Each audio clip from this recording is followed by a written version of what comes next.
Thank you. Actually, I've come here to learn rather than to teach because I want to learn what it takes to build a good professional army that is respected and loved by the people. This is the kind of army I want our Burmese Tamador to be, the kind of army it was meant to be when my father founded it back in the 1940s, early 1940s. Of course, to get rid of the British. But not because we didn't like the British, but because we loved freedom better. I think all of us have a right to be free. That is what human beings are made to be. We want to be free to assert our own identity, to be able to follow our conscience, and to live in a world where we are the equal of all others. The reason why I came to Sandhurst is to find out what leadership means in military terms as well as in human terms, because you cannot get away from the fact that soldiers are human beings as well. The very first British military man that I felt I got to know was General Slim, because I read his memoirs when I was quite young to try to get to know more about the war in Burma. And I liked him because he liked my father. It's a good reason for liking somebody. And he made the point that the reason why he liked my father was because he could do business with him. That also I like. A military should be about doing its own work. Every organization in the land must understand what its duties are, what its responsibilities are, and what is not for them to do. That is very important. Over the last several decades, actually over the last half century, which is a long time, I think none of you cadets are anywhere near that age, our military has become politicized. This to me is not a desirable development. It was not meant to be that way. When early in the days of the newly fledged Burma Independence Army, my father said, this was in Burmese and I'll translate it into English. It doesn't sound quite the same because it rhymes in Burmese and it doesn't in English. But what he said was that the country should not be the servant of the army must be the foundation of the country. That is exactly what you are trying to teach people in Sandhurst. You serve to lead.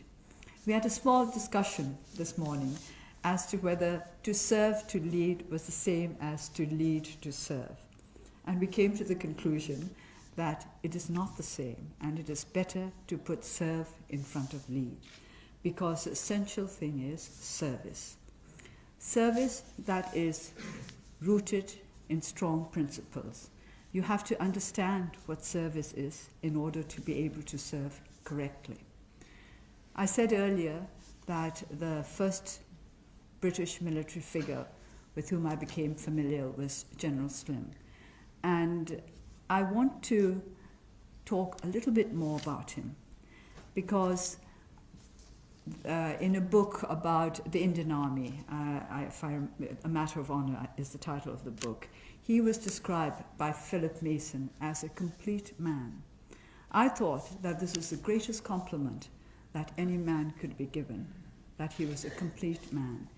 And Philip Mason wrote in this way, his success as a general was not so much because he was a brilliant tactician or a strategist as because of his moral and human qualities.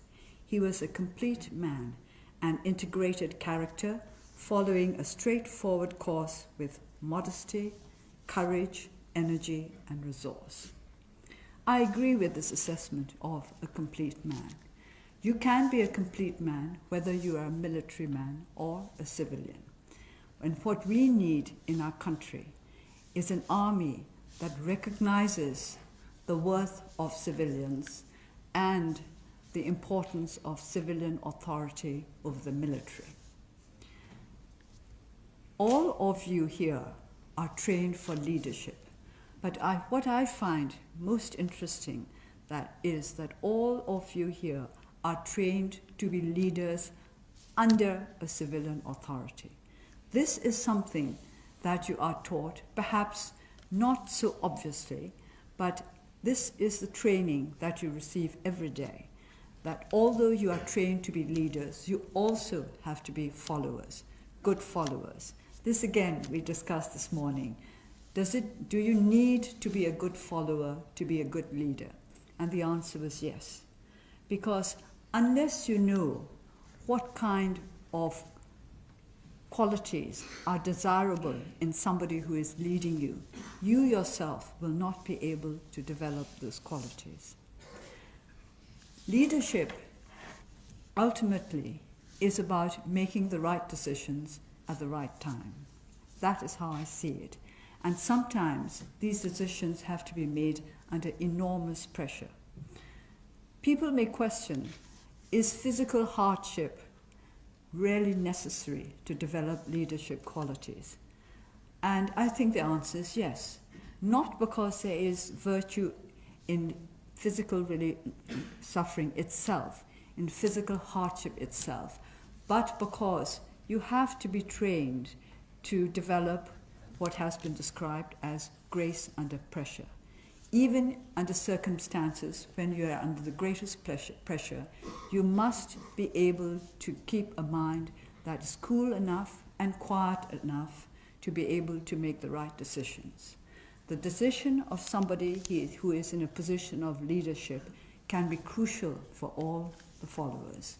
It can be a matter of life and death, not just for the one who makes the decision, but all those who are influenced by whatever decision he or she decides to make. So leadership is about the mind. This is why I agree with Philip Mason when he said that it was because of his moral and human qualities that General Slim was a great general. In other words, a great leader, a leader of man, a man who inspired confidence and trust. His book was entitled Defeat into Victory, and those who have read it will know that the war in Burma was going very badly when he took over as the head of the 14th Army, but in the end he led it to victory. And that, I think, is what we are trying to achieve in every part of the world, to turn defeat into victory. Defeat comes in many guises. It can come in political guise, in military guise, in economic guise. Defeat is something that we all have to learn to cope with. But we have to learn to turn it into victory without in any way compromising our own integrity. Victory at any price is not what a good leader strives for. Victory with his honor or her honor, as well as the honor of those who have trusted her or trusted him, intact. So leadership for me means service in the sense of always putting one's followers ahead of one, in front of one.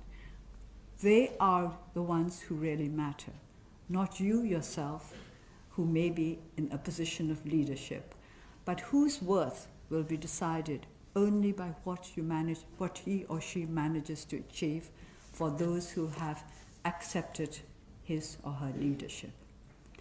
I do not quite know whether all of you feel the same as I do about the necessary leadership qualities of our world, of which the army is only a part. Military men do not make up the whole world. Armies do not make up the whole world. They are just part of our world. And whether you like it or not, they are an essential part of our world. I, myself, have a great affection for the army. This has exposed me to much criticism, especially after decades of suffering under military dictatorship. Our people and those who support the movement of democracy are sometimes upset when I say that I have great affection for our army and also great hopes for it. But it is right that we should have respect and affection for an institution that is intended to be selfless. Selfless, I believe, is the core word for armies and for leaders. others before oneself. It's not for oneself that one should lead. That is why we say serve to lead.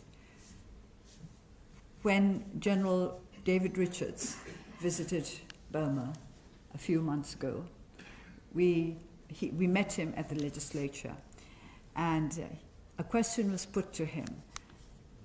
Do the British people love their army? And he said yes. And he said very proudly that according to the polls, the British people admired the army more than they admired doctors and the medical profession. And then he was asked why. And his answer started with, because you were seen as selfless. He said, we are seen as selfless. We sacrifice ourselves for people. And he added, not just for our own people, but for people anywhere in the world who might be in need of protection and of the kind of military defense that would give them more secure and fulfilling lives. So selfless is at the core of an honorable and respected army. And that is what I want the army of my country to be. And this is what mainly I have come to find out from you, to learn from you who are learning to serve, to lead. What do you think is needed to make an army that for decades has held political power understand that there is nothing more honorable than a professional army which is interested not in political power but in helping to uphold the will of the people as expressed through the democratic institutions. Burma is starting out on the road to democracy, but we are just starting out. We are nowhere near there as yet. There are many changes that need to be made, and we want our army to be active in a positive manner in bringing about these changes, the changes that will make our country into the kind of nation where we can all feel safe and secure. Burma is a nation of many peoples. The United Kingdom only had to deal with the Welsh and the Irish and the Scots. We have many more than that. This is a great problem, especially as some of our ethnic nationalities took up arms decades ago, and we have yet to achieve a nationwide ceasefire. And a ceasefire is just the first step towards the kind of political settlement that will bring lasting peace to our country. So my presence here is one simply based on my desire to learn from you, not to teach you anything, because I do not think I have much to teach you, but I do hope that we will be able to exchange views and share our ideas of what it takes to build a world that is secure and at peace. In a sense, we were discussing over lunch that the new type of military is the one that tries to do itself out of a jaw, because you want to get at the roots of conflict, to get at all those problems that lead to conflict and to eliminate them. And of course, if there were no conflict, there would be no need for armies. But it is very encouraging and very interesting for me to know how much you are doing in order to try to eliminate the reasons for conflict. That is what an honorable army should do. You should be there to defend people, to step in when it's necessary, but not to aggravate conflict or to encourage conflict in any way, but to deal with the conflicts that, to deal with the problems that conflicts inflict on our world.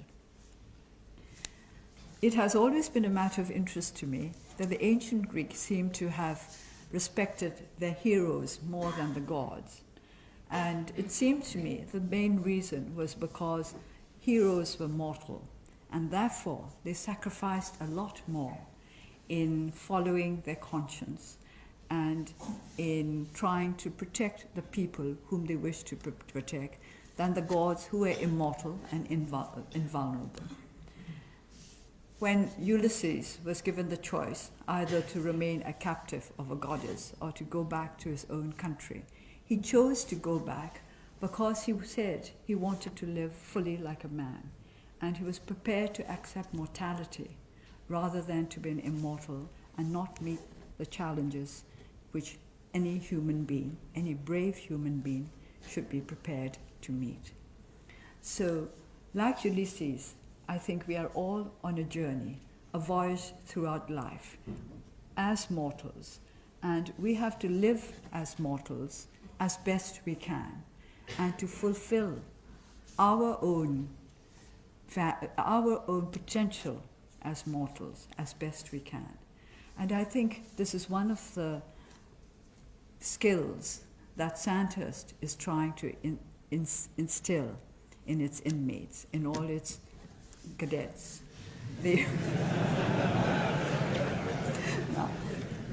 But by the way, I must say that before I came here, I wondered whether Sandhurst was really a modern institution or not. But when I found that it was well heated, I decided it was. If it was still kept as cold as it was in the 19th century, then it has not modernized. So, as we proceed throughout life, I would like all of you to question what you think life is all about, because one day it'll come to an end for all of us. And what do you want to look back on? What kind of life would you like to say you have led? What kind of legacy would you like to leave to your children, your grandchildren, and for those who have decided to remain single, your friends' children and grandchildren? What is it that makes it worthwhile to be a human being? I think this is one of the questions that we all need to answer if we are to be able to serve, to lead. Because only if you know what you want as a human being, what your aspirations are as a human being, will you be able to fulfill the aspirations of others. And a good leader is one who should be able to bring out the best in her followers or the best or his followers. And to bring out the best in each individual, you have to understand of what he might or she might be capable, and to respect it, and to know how to nurture it. A good leader is one who knows how to nurture. Nurturing is very important. Is it possible to turn people into leaders in 44 weeks? This is a question I ask myself. And I'm sure all of you will be able to provide better answers than I can, because I'm certainly not going to go through 44 weeks of the sort of experiences you're going through. I've no desire to do so. I think 15 years under house arrest is rather easier. But I do want to know what it takes, what you think it takes. I discussed the selection process, which I understand is very important, which means that there are people who have greater leadership qualities than others. What these qualities are, I wonder what your opinion is compared to the opinion of those who recruited you. What are the qualities that you think make you fit to be leaders? Because leaders have to have confidence in themselves, which is not the same as vanity, which is not the same as egoism. But unless you have confidence in yourself, nobody else can have confidence in you. Unless you are able to lead yourself, you will not be able to lead other people. So it's control. You have to be able to control yourself before you can control others. I read that a commander during the Second World War said, when he started out, when the war started out and they started taking in civilians, he thought that those who would make the best soldiers were the ones who were familiar with such jobs as engineering or who were used to rough lives. But he said he discovered that in fact poets made better soldiers in some ways than engineers or athletes. That poets were the ones that he could best rely on for the most dangerous missions. And from that he came to the conclusion that the best kind of soldiers had three qualities: a quiet mind, sufferance, and a sense of the ridiculous. Now, I think the last is extremely important. But a quiet mind goes back to what I said earlier about decision making. Under the most trying circumstances, you have to be able to keep your mind controlled enough and quiet enough to make the right decisions for yourself as well as for other people. Because that's what a leader has to do. Always others first. That is what selflessness means. We are all human, and I don't think any human being is capable of total selflessness. The self is always there. It's always through the self that you have to relate to others. So selflessness is relative. Selflessness means recognizing that the self is there, but putting it behind those for whom you hold responsibility. So a sense of duty, a sense of responsibility is one of the greatest requirements of those who would serve to lead. This has to be the guiding principle. But you also have to have the mental and physical skills to be able to put this sense of responsibility to work. We have a very simple Buddhist idea. This is particularly with the Northern Buddhist sect, that to be a Bodhisattva, that is a savior of beings, you need two qualities. You need wisdom and you need compassion. And this is explained in very simple terms. You may be the most compassionate person in the world, but if you do not have the right kind of wisdom, the right kind of intelligence, you can't save those whom you wish to save.